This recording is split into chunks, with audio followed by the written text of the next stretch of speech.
day and welcome to News Digest right here on Rulers of World Television.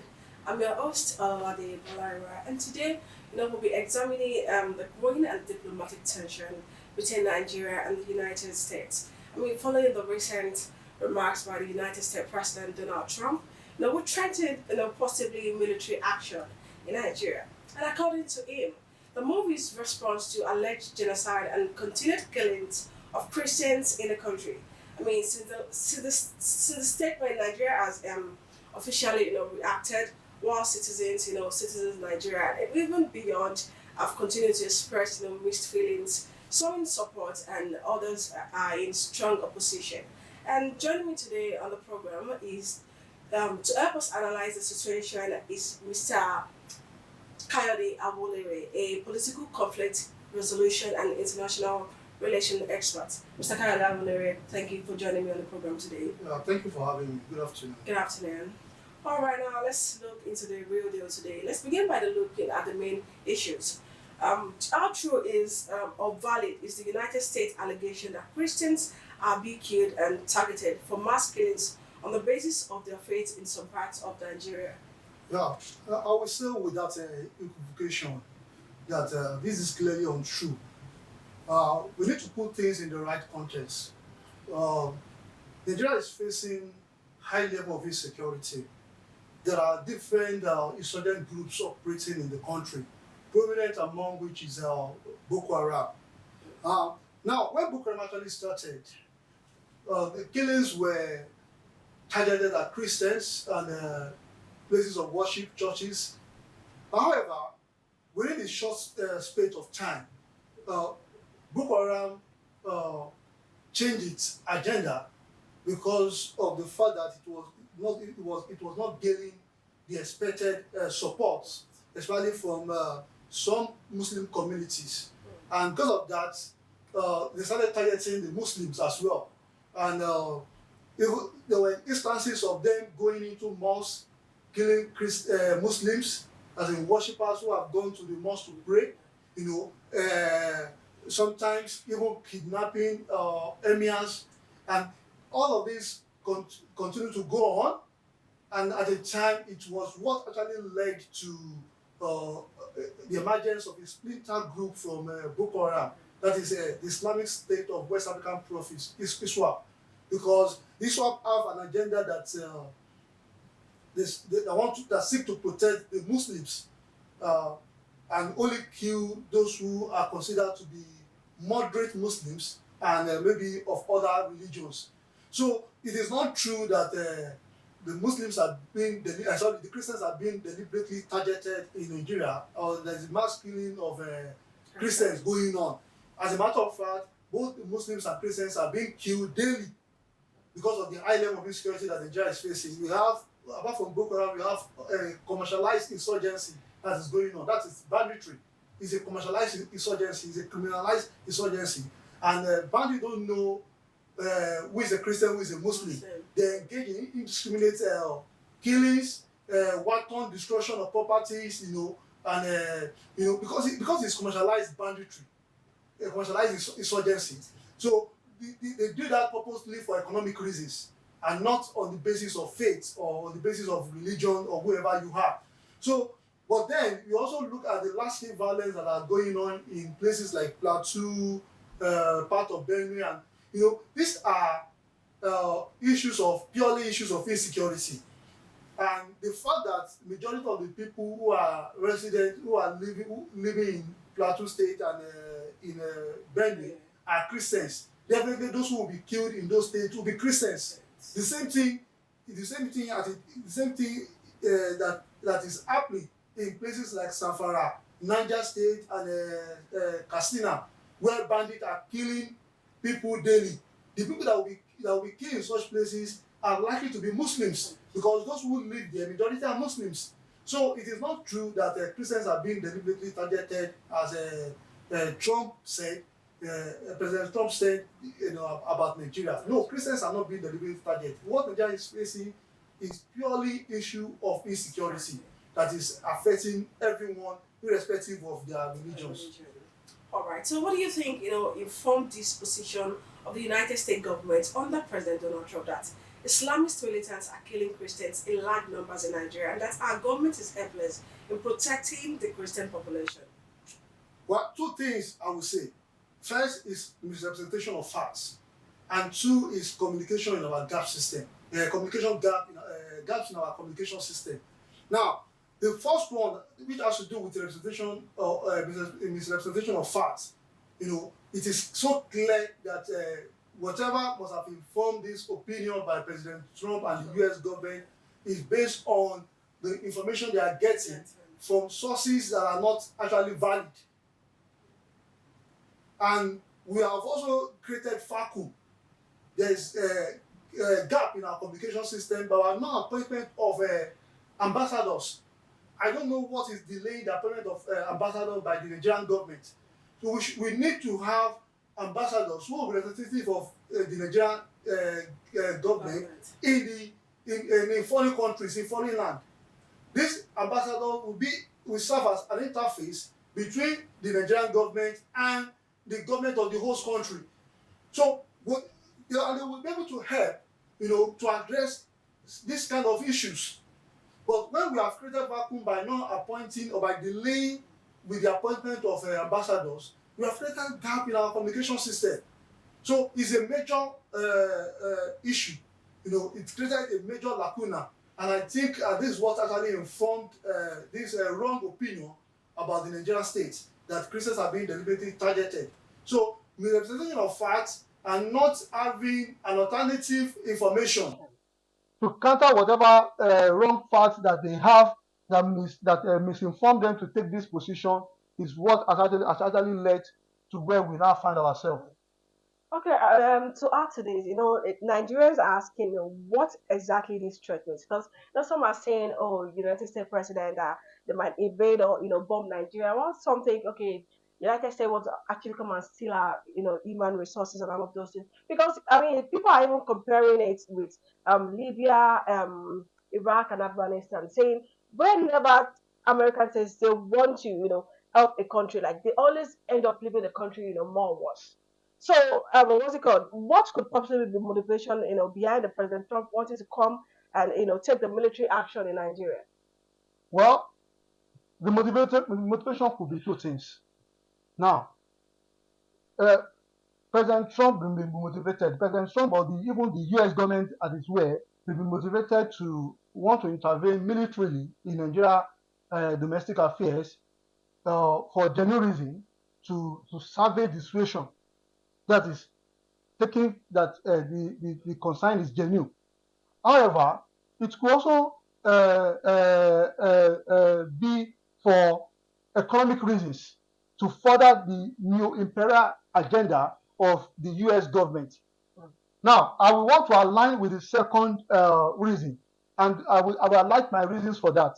I have my point for that. One, what I want to highlight with the second reason is that America is actually interested, in intervening militarily in Nigeria to further their new imperialism agenda is because, first, recently, the Nigerian government recorded very good successes in the fight against terrorism. For instance, the National Security Advisor, Malam Nuri Badu, actually announced recently with the former security chiefs, independent of former security chiefs, online on live TV, on national TV, and they actually displayed those leaders that were captured. We saw them live, that high-profile leaders of terrorist group, and Ansaru in particular. This is a terror splinter group of Boko Haram. When it was announced on national TV that they were captured, and after that, Nigeria also made subsequent successes in the area of counter-terrorism with capturing of high-profile leaders of terrorist groups. So, and this was commended by the U.S. government. The U.S. government commended the Nigerian state, the Nigerian government, for this success that it recorded, in the fight against terrorism.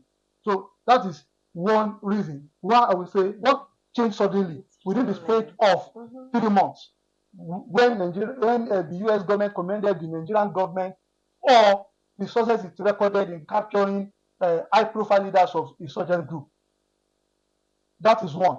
Two, if we go by past experiences where U.S. has intervened before now militarily, under the pretext of humanitarian intervention, and you look at what happened in those places, we will not find it difficult to conclude that the motivation could be for economic reasons. Because in places where they intervened before now, for instance, Libya was a country doing very well economically, in terms of its GDP. But today, Libya has become a shadow of itself. It is now a territory contested by different rebel groups, different militia groups, and and these groups are even trading. They are even trading oil directly, bypassing the central authority in Libya, trading oil directly with the foreign oil companies. That's one.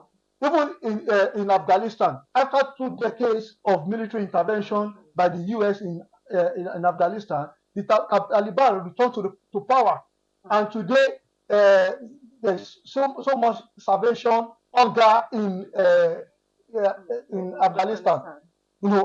Afghans are suffering while they left that country, unstable, and then the U.S. is exploiting, doing business with exploiting resources unhindered, oil, lithium, and even copper in Afghanistan unhindered. You understand? Yeah. The same thing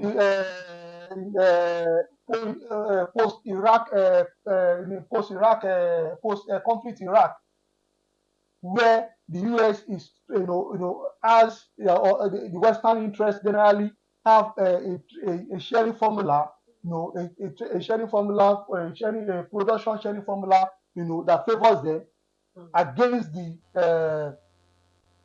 the local institutions in that country.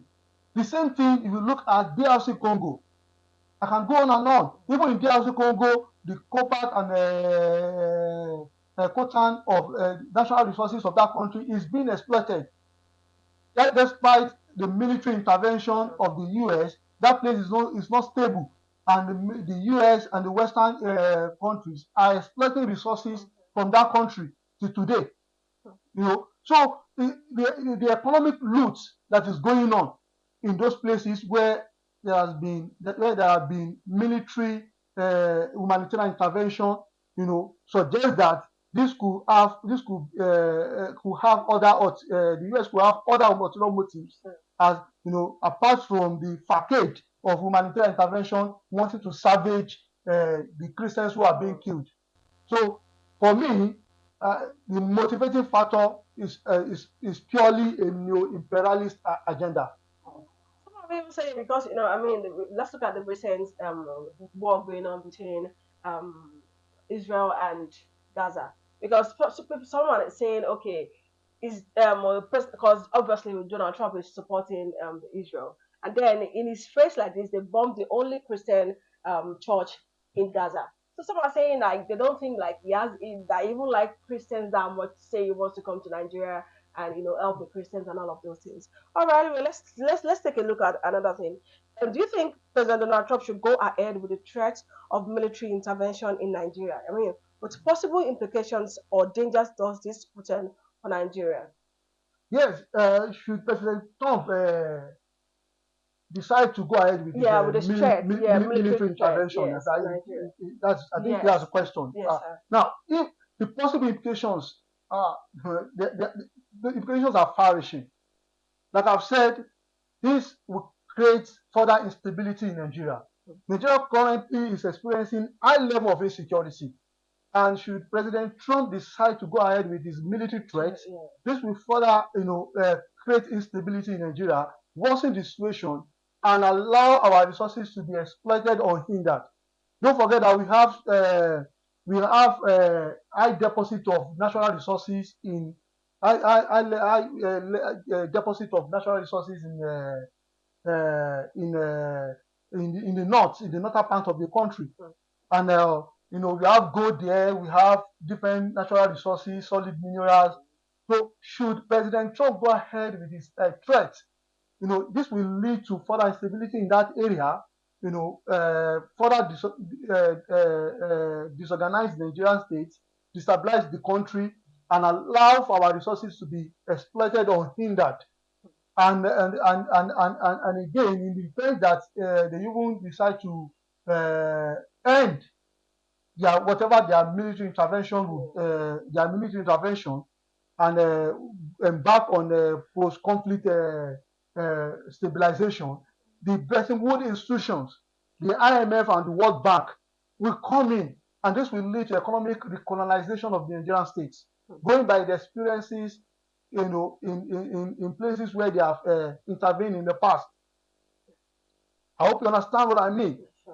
So going by that experiences, if they intervene, it will create that instability and the need for stabilization loan by IMF, the World Bank, the Bretton Woods institutions, which will also come with economic reforms, fiscal reforms, and all sorts of restructuring programs that will further lead Nigeria into debt and dependency on the imperial power. This imperialist to further their imperialist agenda. So for me, I don't think there should be a unilateral military humanitarian intervention. As a matter of fact, a military humanitarian intervention, which comes in form of responsibility to protect. Should a government fails to protect its citizens, it has three pillars. The concept of responsibility to protect. Should a country fail to protect its civilian population, its citizens, from war crimes, ethnic cleansing, crime against humanity, genocide, holocaust, and all sorts of things, that country should be assisted. The capacity of that country should be rebuilt in terms of giving military aid, supporting that military with military arms and ammunition, to be able to confront their insecurity challenges. That is the second pillar of the concept of responsibility to protect. If a state lacks the capacity, which is the first pillar, then a country that is willing, that has genuine concern, should show interest, not to go into that country militarily, but should show interest by supporting that country, helping that country militarily, developing their capacity, helping with the building of peace building commissions, early warning systems, human rights institutions, things that can help to address insecurity in that country, and even giving military aid, assistance, in form of weapons and arms and ammunition to that country. This is second pillar. And the third pillar, which will now give room for the kind of military intervention that President Trump is proposing. Yeah. That is the third pillar of the concept of responsibility to protect.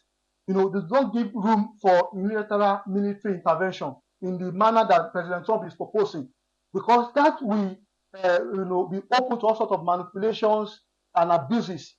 So what will happen is that the UN Security Council, by the UN Charter, has a responsibility to come in and authorize a collective intervention, military intervention that will involve coalition of security forces from different countries. You understand? Yeah. To intervene in that country, and it could also be a non-coercive measure. It's not measure that it must be a military measure. It could be imposing sanctions on the country that has failed to secure its civilian population. Now, should the UN Security Council also fail to do that because of different challenges, will be veto power, conflicting interests of the permanent members of the UN Security Council, the General Assembly has the responsibility to also come in when the Security Council fail. The General Assembly of the UN, because the UN has about over 190 members. the General Assembly can come in under the banner of the General Assembly Uniting for Peace to authorize military intervention in a country that has failed to secure its civilian population. So these are well laid down procedures and processes that must be followed for any military humanitarian intervention to take place in the domestic affairs of any country, because you cannot just propose military intervention unilaterally in the manner President Trump is proposing. That will open the affected country to all sorts of abuses and manipulation, which I've earlier highlighted. All right. So, base, what possible immediate and long-term measures should the Nigerian government take in addressing the concerns raised by the United States government, and also avert any foreign military or so-called humanitarian intervention in this country? What should Nigerian do? Yeah, there are different things the Nigerian government can do. Now, in the immediate term, the Nigerian government, basically President Bola Ahmed Tinubu, should lead a powerful delegation of top Christian leaders that will involve Catholic bishops like the likes of Matthew Azankuka, and others, Christian leaders of Christian Association of Nigeria, Pentecostal Fellowship of Nigeria. The leaders of these groups should be part of that delegation. President Bola Ahmed Tinubu should lead that powerful delegation to meet on a state visit to the US, to meet with President Trump to clarify areas of misrepresentation or areas of misinformation and other gray areas that has led to this decision that is being taken by the US. That's one aspect. The other aspect is that in the immediate term, the President Bola Ahmed Tinubu should remove all sorts of administrative bottlenecks that will delay the appointment of ambassadors, and strictly appoint ambassadors who will serve as an interface between Nigeria and the government of foreign countries. So that will help to remove or to bridge whatever gap that exists in our communication system.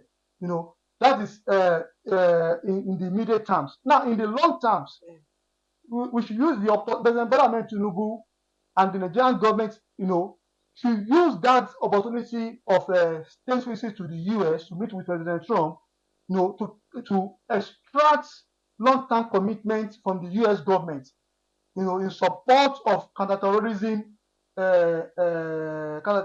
fight in Nigeria. Our counterterrorism needs support of the international community. So we need to extract long-term commitment from President Trump in support of our counterterrorism in Nigeria, so that they can support us militarily with arms and ammunition, with military aids, because we have had in the past where Nigerian government was denied the opportunity of purchasing arms and ammunition even from the international market, because you don't just go to international arms market to buy arms and ammunition without authorization. So we need long-term commitment from the US so that they can support us in our fight against terrorism in this country. So they should use that opportunity to extract long-term commitment, from the US government. That is a long-term measure. Another long-term measure is that we should rejig our communication system. In the international relations, propaganda is an effective weapon. It's an effective tool. We should rejig our communication system in a way that we will counter, offensive narrative about this country. In this age of globalization, where there's no media, we cannot just rely on the traditional medium of information. We need to be effective in the use of propaganda to counter whatever wrong narrative that is being that is in circulation about this country. So that should be a long-term measure. We should rejig our communication system to be able to counter whatever wrong information, whatever wrong narrative that is being spread about this country, because there are elements, unfortunately, there are elements both internally and externally who do not want this country to be stable economic-wise. We do not want the stability of this country, both politically and economic wise. So we should be able to counter whatever narrative that those elements will put, outside there, through our own effective use of propaganda and communication system. So I think that is another long-term measure that the Nigerian government should look at. So holistically, if take all of these measures, into consideration and to address this issue, I think we should be able to address this issue. So for me, these are some of the measures that the Nigerian government can take both in the immediate and the long term. All right, thank you so much, Mr. Kayade Awolere, for sharing your thoughts and perspective on this very sensitive, important issue. Thank you so much for coming to the show.